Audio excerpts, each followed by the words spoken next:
G'day everyone, Alex McKellar here with another Top Split TV race replay. One of my races here at Belle this week for 2022 Season 1, Round 4 of the Skip Barber Official Series. Really fun one to kick off the week actually. It was my first race in the skips this week. Some familiar faces there and some new ones as well. So Benji Rag, who is a really solid performer. He's up in the 6K I rating range at the moment on the back of some really great driving over an extended period of time. He's put in the yards and is reaping the results. He stuck it on pole. I was lucky enough to stick it on the front row next to him. Hadn't raced with Nico de Bellis before, so was looking forward to that new challenge. A couple of other faces in there. Russell Clark there on the second row. Sam Devantier, the cowboy. He was back in the skips for the first time in a long time. He stuck it on the third row there. So I was pretty confident with the folks around me. I guess the one exception, only because I don't know him, was Nico. But certainly had some fun along the way in this one. And it was a really good example, I think, of, I guess, the strategy that goes into racing sometimes, as well as, you know, just the out and out challenge that it can be to get around a place quickly. So let's find the cockpit view. There it is, or there it was, and we'll get this one underway. Let me just grab, there we go, that should just about do it. So 15 laps from memory around Belle Isle, very challenging street circus, and let's circuit. Circus cheapers. Let's get underway. So got a pretty good start, which was great. But really looking to just, you know, get away in this early phase of the race, which could always be hectic above all else. There's kind of three phases in my mind in a race. There's this start, which is all hectic. You can see all the 2x2 going on behind between Russell and Sam, who are great mates. And we get away cleanly. That's always turn 3, first lap. If you can get around there cleanly, you're doing really well. And you're really setting yourself up to hopefully have a good race. Oh, bit of a miss there on cold tyres for me. This week I did a lap guide in collaboration with Christian Perez for the IRS Skippy. Well, they do a lot more than just skippies, but anyways, a lap guide with one of the best skippy drivers going around. And I tell you, I learned just as much from describing Christian's lap as hopefully others do get from watching it. Of course, I'm doing the English speaking version. Christian does the Spanish speaking version. And just how to approach this track, watching his lines and his approach was very helpful. So some of the key things that I'm looking to take away in this one is really using all the track that you can, being really committed as you need to be at street circuits, and not doing that, clipping some of these big curves, because they can really unsettle and undo your lap, and worse yet, stick you into the wall. So he survived lap 1, which was great. Bellis is behind us, Rag in front, Benji's in front, and Russell, aka Sexy Buns, and the cowboy round out your top 5. And we're pretty much away here. So I have a look here mainly because I had the run firstly. I trust Benji. I don't know the guy behind me in Bellis. Bit of a sloppy attempt here, but I was more worried about Bellis than I was about Benji. So I thought maybe if I get out in front, I felt like I'd put in some practice, even though this was my first race on a Tuesday. Put in some practice, had some reasonable pace for a Tuesday. Later of the week I'll struggle, I have no doubt, once everyone gets some runs under their belt. But Benji helped me with that one. It's tough, you know. You're in a front pack of 5 with very strong skippy drivers. I'd rather be the bread than the meat in the sandwich. So particularly with 5, it really, a pack of 5 out front changes the dynamic massively in terms of strategy here and positioning your car to both avoid mistakes of others and of yourself is a really, really big factor. So that was my thinking early on. But my overall strategy here was I know Benji's probably got the pace on me overall at most places. And I'd rather be in front than behind with the risk of making a mistake and Benji driving away with it. Plus, I don't know Bellis. I haven't raced with him before, so there's still that learning and earning of trust to take place as well. Down to third early on, I was just really worried about the tyres. Typically, once the tyres are up, that's a fourth gear, a series of corners at 1 and 2. I didn't get the run that I wanted, so I made it very clear that I was leaving the door open for Benji. Cut across to the left early, but I had to be mindful of the guy behind in Bellis as well. I left Benji plenty of room, didn't contest. You see Bellis already showing some pretty good race smarts, if I'm honest. He went on to prove out pretty well, actually, in the race smarts department. But what the overall goal here for me, honestly, is don't lose Benji, number one, and secondly, see who we can drop out of this 5-car pack. You can see we've dropped everyone from 6th back, more or less, although McGregor's just trying to hang on. See, open up the corner into turn 7, not really apexing it well yet because you can kiss that apex through 7. Get as close as you dare, both at apex and exit. Track out through 9 there, or 8. This one's really fun. I'm enjoying this corner here because of that track out. You've got the threat of the tyre barrier on the left, but if you time it right and open the wheel up, you can get a lot more track out than you think. And it can really help your corner exit there at what is a crucial corner for setting up the final sector. So at 6/10 or half a second almost, I'm just trying to see if we can't get rid of Bellis behind us and make it a 2-horse race. I'm confident in Benji's pace, and that if I sit with him, it's probably our best chance of getting away versus putting any sort of pressure on him. So we're now into that second part of the second phase of the race, where it's really about sizing up your opponents, setting up the fastest laps that you can do to maximise your chance of thinning out the herd, and setting yourself up for that final frantic or frenetic part of the race where you're trying to win it. So we've gone through the first part, which is, survival and positioning yourself as best you can early on to minimise risk and maximise rewards.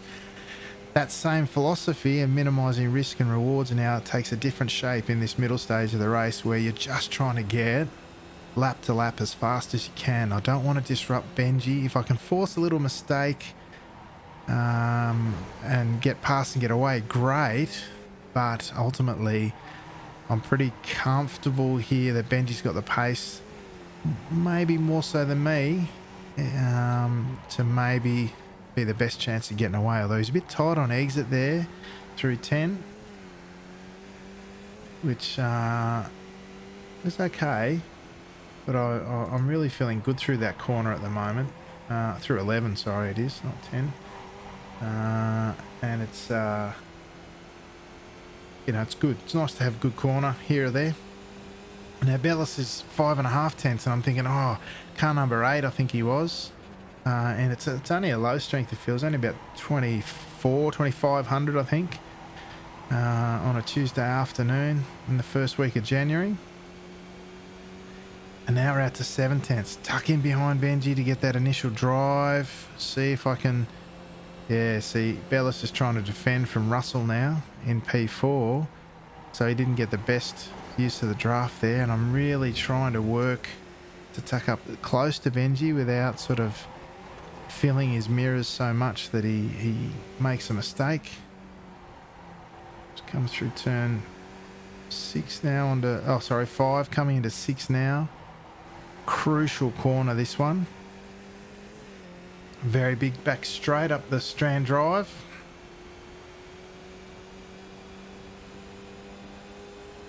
It's a very long straight, and of course second most active passing opportunity through here into turn 7. Really good way to shape a corner there. Just have those rivel strips marking the apex sort of out from the barriers. That really, yeah, changes the nature of that corner a lot for the better in my view. And you can see we've got a second now on Bellis, because Russell Clark, who's now in P5, made a mistake into turn 7 there. He was on the outside of Bellis, forced Bellis to take a defensive line and then overcooked it and let Devantier through. But that was enough for us to get a 1.3 second gap. And I'm thinking, all right, here we go, we're away. Sit behind Benji in this extended middle phase as we start lap 6. And just now you can see we're up to 1.5 seconds almost. I was very excited at this point, thinking, yep, 2-horse race, you beauty. See what we can make of it in the last few laps. Benji's a lot of fun to race with if you can keep up.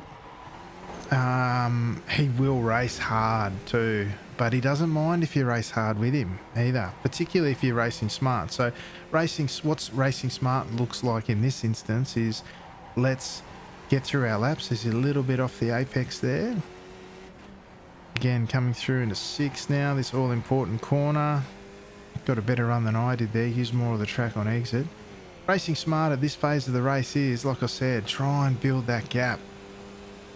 Work together until you can't, or you don't need to anymore. If you can build a 5-second gap, yeah, maybe have a move. Upset your opponent a bit more, try and force him into making a mistake and clipping a wall. But at this stage of the race, if you can get the opportunity to build a gap, you've got to sort of build it before you can try those things. And open up the right-hander there.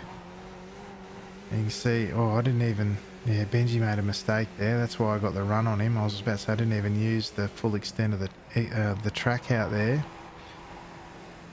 So you got to be so committed. Those black lines near the walls there, I find are usually good indicators. You can get your outside tyre just on the outside of them, closer to the wall, in between those black lines and the wall. It's usually a good measure of your track limits that you want to go to. When I say track limits, I don't mean incident points. I just mean the extent of the track which you want to use. See, Bellis has already made some time up on us. He's already 2/10 up, more or less. I'm starting to worry. I don't think I've got the pace on Benji here, to be honest. I'm thinking, if he can't get away from Bellis, I can't. So I think we're going to be stuck here as Bellis. He's one that had very good threshold braking. You can see he caught up 1/10.5 or 2/10 in the threshold braking zone at turn 3. He lost a little bit through the technical section, but then he caught it up through the run and turn 6 onto this straight here. As Benji and I come out into turn 7. Benji opening up the corner nicely, but just braking a fraction late and missing the apex through 7. And that cost him there. You can see I had to get off the gas and actually go back to first from memory. I'd like to take that one in second at turn 8. Yeah, you can see 7/10. He's gained a heap on us that lap. Probably close to half a second on that lap. Great job by Bellis in third, who's now well and truly in the draft. And at this point, the nature of the conversation going on between our cars, yeah, you can see, look there, 4/10 on that lap. Bellis got good lap, and he's broken the draft of Devantier. The cowboy in P4 there, very strong. Skippy driver. He's just had a bit of a break, so he's a bit rusty in his own words.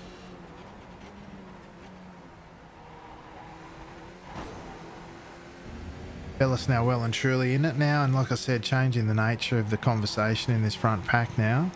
I would have been very happy to sit behind Benji if we could have driven away. Again, he's a little bit off that apex there at 5. Come through 6, nice though. Good track out. Yeah, with a 3-car pack, it's a different kind of story, isn't it? I've got to worry about Bellis. I've already spotted is very good in threshold braking zones. Whereas at the moment, and I found this in another race I did this day, that I was getting strong exits, but it was at the expense of losing a bit to folks in the threshold braking zones. But overall, I think on a lap it's quicker on your own, certainly. But in a pack, it can be a bit more dicey, particularly if you're racing with someone new that you don't know. Which was the case here with Bellis, although, like I said, he proved out to be quite a smart racer, which was great. Added to the mix of this one in the closing stages as we are into the second half of the race now. Benji had a word to that driver on the radio. Hey, mate. Leader's coming through. He said it in Spanish, but old mate there, Grand, he let us through all right, which was good. And you see Devantier Sam there in P4. He's out of this one for now.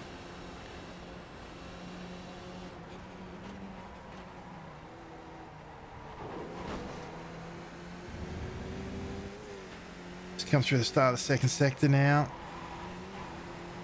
You can see Bellis really filling my mirrors now. The three of us there along the short straight between 4 and 5 were covered by 6/10, 3 cars. Pretty exciting. So I'm already starting to think, what do I do here? As you can see, I've already lost a fraction through that section through watching my mirrors. Bellis, though, shows the nose and pulls back in. Again, smart. Doesn't want to lose Benji in front. So already I'm thinking, oh, okay, there's a guy who knows he didn't quite have the run to make an impact without costing us so much time that Benji gets away. Smart. And with, 6 laps to go, why not? You got some time to play with. Another fun corner here. Nice early turn in. Don't kiss that curb. Oh my goodness, that curb. That can be a race killer, that one. I did a race later this day with, ended up getting a 2-way breakaway with Vasco Sorowski. Great fella, great to race with. And I had it all stitched up. I just kissed that curb a tiny bit, killed my run through the final sector, and he got me on the line. It was so dirty. And it was just that whole race, that one corner. See, straight away, Benji going defensive. He wants to lead here. I had the run on him there for sure. And I decided I'd try and have a look, unsettle him, because I'd really wanted those threshold braking zones to be Benji's problem, not mine. Because Benji was driving similar to how I was, I should say. Where he'd sort of not back the corner up, but focus on exit rather than entry. But you see how compromised I was there through 5, and then coming through 6 now. You got Bellis right on my tail with a good run.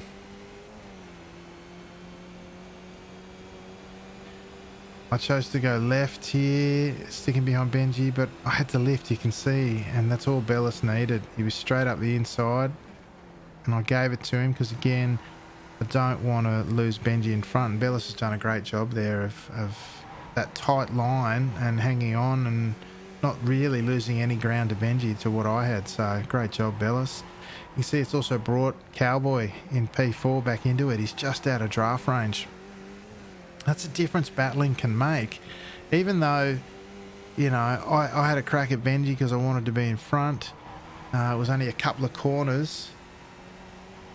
That's really what cost us that time, because the battling between Bellis and I doesn't make any difference to the gap between myself and P4 for the Cowboy there at Devantier. It was briefly there in draft range, but just doesn't quite have the runs under his belt to keep the pace at the moment. So already starting to fall back a bit, and this straight here with the draft will knock him off. See, I got a better run there, but I didn't want to use it, because if you don't have an absolute cracker of a run there, you're just going to cost yourself time. See what happened there first time. Threshold braking. Bellis has got a great boot there to into the brakes. He can pull it up quick. Benji doing much like what I do, which is to focus on the exit. catches Bellis out. Bellis did well there. He locked up, really got loose, but didn't get into the rear of Benji. But I felt like it's kind of dodging a bullet there. You know, and a bullet that I didn't want to have to dodge, because that could have been me. And, you know, so often it's a roll of the dice whether that ends up with everyone walking away or he's into the rear of the car in front. Benji again missing that apex. Maybe he got spooked a bit by that previous threshold braking zone. Devantia now back into the draft after that turn 3 shenanigans, for want of a better word, between Bellis and Benji. So Devantia now making this a 4-car battle in the draft, but he's again struggling through some of these technical sections. Hard to be as committed as you need to be at a track like this when you've had a couple of months off, like Sam has. Sam's a strong driver, and I know if he puts the runs in like he has been doing in the months preceding that, got his I rating up in the 6 to 6.5k range, he can definitely be all over this sort of race.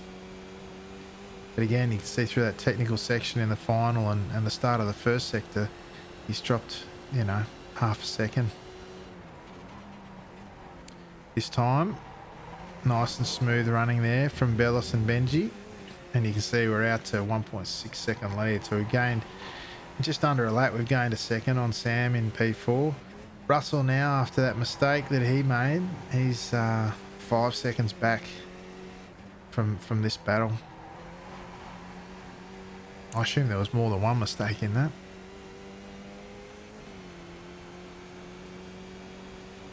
So we've got 3.5 laps to go.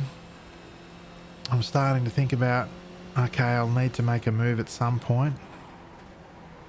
Going to be any shot at winning this, it'll need to be from second or even better leading. It's a lot easier to defend here than it is to pass.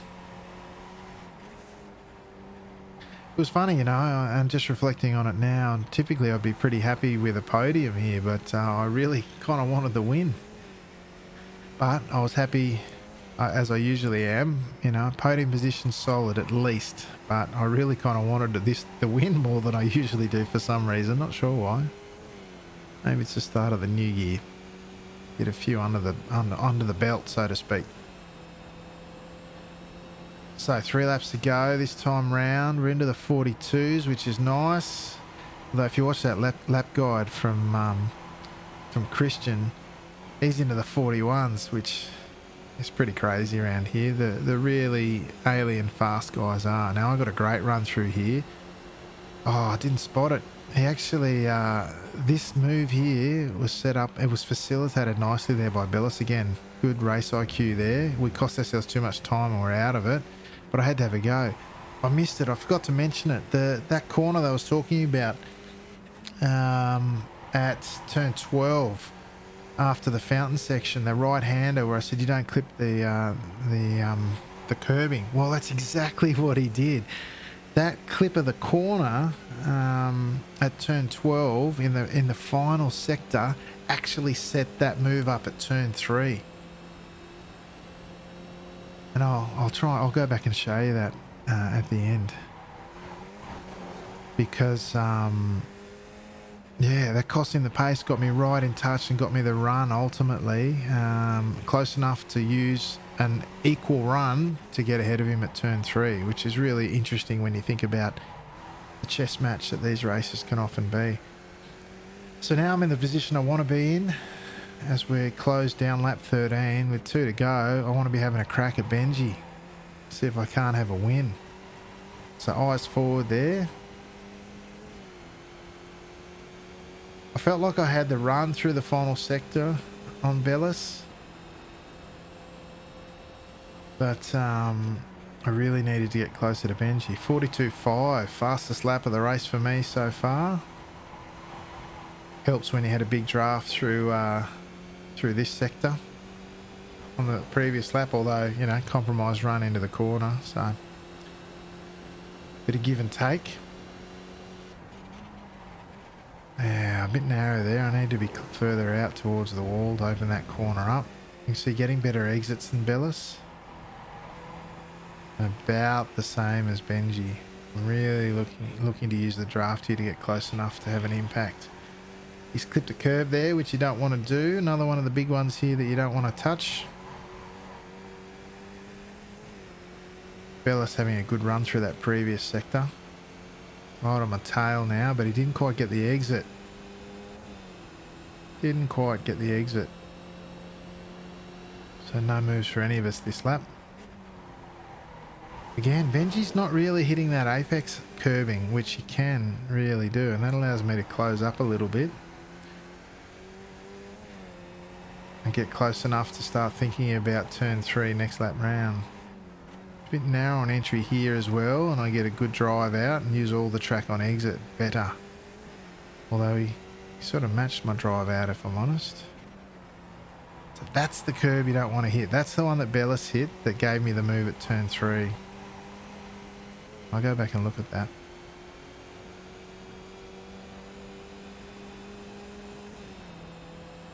All right. Last lap, and as Corey likes to say, time to win it or bin it. Hopefully not bin it. So I've got a good run here. Very good run.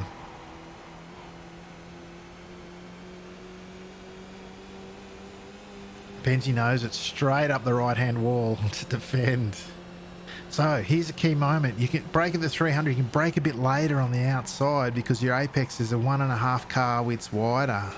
I didn't use all the track on exit either, so there's a bit more to give there. But Benji and I are side by side again. I'm on the outside. Got a better run. Again, left a bit on exit there, and I think I'm about clear here. Whoop, little tap. I apologised after. I thought I was clear. It was only a tiny nudge, but thankfully Benji was like, nah, dude, that's racing. That's how we do it. And like I said, he races hard, he races fair, but he does love his racing. It's me taking the defensive line now. This is a challenge. If you don't get it done, and look, he's got a great run. If you don't get it done through here, you've got 2x2 into the fountain section. We're still 2x2. Oh, so tight. I've conceded there. I'm actually more worried about Bellis now. I thought there was a bit of an overlap briefly.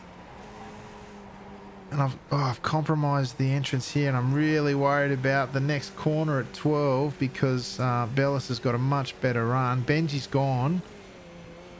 Here comes the infamous turn 12. Oh, I have not got the run that I wanted. See, not enough speed. And he actually tapped me a little bit there in the rear. He had a much better exit. There you go. Benji's away to the races. P2 for me, and a great battle. That was a lot of fun, actually. A great deal of fun in that one. All right. Let's go take a look at that moment that we had.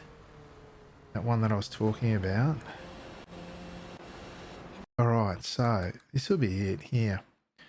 Now, I want you to watch just in front here, and we'll go slow. Watch Bellis in front. See how he's turned in quite hard there, and you can see where Benji is further up and around. He's apex nicely, whereas if you follow this through, Bellis, he actually opened up a little bit, and he's clipped that curb. See how he's clipped it?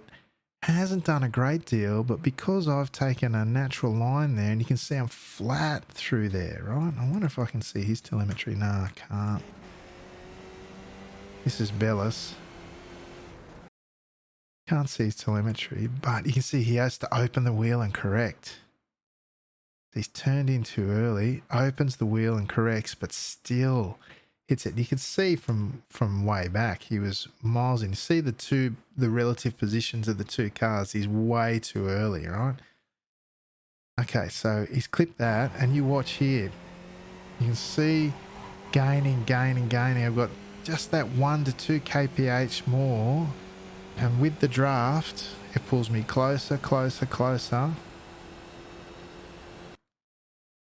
And you can see here, I'm 0.17 behind, less than 2/10 through the first couple of corners, and that's what sets up the overtake at turn 3. Just that little clip on the curb there. Fascinating stuff to think, strategies and stuff involved at a track like this. Amazing stuff. So why don't we have a quick squiz at this final battle.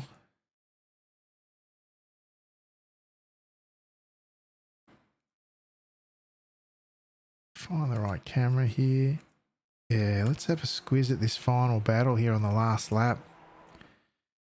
You can see, again, I'm right up on his tail.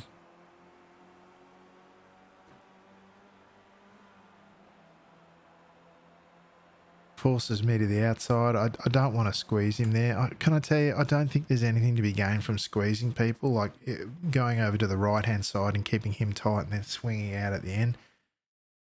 Just makes more trouble than it's worth, honestly. And it causes a lot of incidents. So I'm relatively well positioned here in terms of track position. You can see I braked a lot later. Normally I'd be braking around the 300, but you can see really I'm braking before, well, not as low as I thought, but you can see how much deeper I go because I'm on the outside. And because I don't have to hit the apex, I have to leave a car width on the apex. I can afford to brake a bit later, so I can sort of get some parity there with the guy on the inside. I could have got on the gas a bit earlier there. You can see I didn't track out all the way, but healthy, respectful racing room given by both there, which was great. This was the other key moment. See, as we come in, I thought he might have actually backed off and got clear. I just probably tried to open up the corner a bit much. You can see a little bit of contact there. It's probably a bit of a misjudgment on both, to be honest. He thought he was going to come underneath me there, I think, and I thought I was going to go around. So, and then the final race-winning move was up here, this great section through the fountain. Benji comes up. He's got a great run on me here. Much better speed than I was expecting him to have. Again, healthy, respectful racing room given. I'm quite narrow here, but Benji's got, again, look at that. Beautiful racing room. You're very tight here. Now, this is where it really gets interesting 2x2. And we come very close through here. Very close. But again, oh, yeah, that's where I lost it there. I couldn't hold that line. And then you see Bellis behind get a bit of the spooks as we went through there. Great race. Really great race. Oh, you see that little touch? Yup, little nudge there, but still all's fair in love and war. We got away with it, so that was great. Yeah, a lot of fun. Well done to Benji and Bellis. Great racing. Great way to start the week. It was a lot of fun. All right, let's just quickly check the results. Of course, Benji took it out by half a second. I was just a tenth ahead of Nico. Russell came back because, as I understand it, Cowboy had an incident and drove a three-wheeler home. Poor old Sam finished in ninth. There you go, folks, though. That was a great fun race to start the week here at Belle Isle. I hope you get out there and enjoy the racing. Otherwise... and as well, this is our first week back for Sunday Night Lights. So come and check us out on Top Split TV, 9:15 p.m. On Sunday. That's Australian Eastern Daylight Savings Time, GMT plus 11. Biggest, strongest Skippy race of the week. You know, even while we haven't been broadcasting, we'll be getting anything up to 4.9k strength of fields as per last week at Coda, which is incredible when you think about it. So looking forward to kicking that off again. And, of course, check out the Top Split on YouTube. If you missed the race, you can always check out the replay of that and every other season we've done. And then, of course, the Locked On iRacing podcast. If you check that out, you'll keep up to date with all the local ANZ racing as well as the Sunday Night Lights review each and every week that we're on the air. All right, folks, thanks for watching. And until next time, ciao for now.